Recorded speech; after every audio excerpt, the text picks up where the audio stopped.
Hi friends, అందరైతే ఏం చేస్తున్నారు? ఇప్పుడు దగ్గర వర్షాలు అయితే 10 రోజుల పైన అవుతుంది కదా. అయినా సరే తోటలోనైతే నీళ్ళు ఇట్లనే ఉంటున్నాయి, అస్సలు గుంజడం లేదు. ఈ నీళ్లు గుంజి చెట్టు ఆడితేనే మనం ఏమైనా మందులు వేస్తే పూత అనేది ఇగురు అనేది వస్తుంది అనమాట.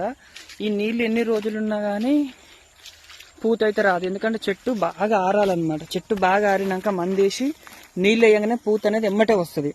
కానీ చూడండి, నీళ్ళు 10 రోజుల పైన అయిపోతుంది ఆల్రెడీ, ఇంకా మొత్తం నీళ్ళే ఉన్నాయి తోటలోనైతే.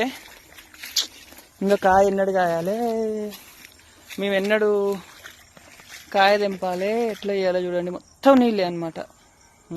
ప్రతి చెట్టుకు, ఈ చెట్టుకైతే మొత్తం నిండా ఉన్నాయి నీళ్ళు.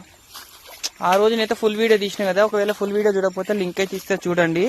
ఆ రోజు ఇంకెన్ని నీళ్ళు ఉన్నాయో ఫుల్ వీడియో లింక్ ఇస్తే అందరైతే చూడండి ఒకసారి. ఫుల్ నీళ్ళు అనమాట తోట మొత్తం.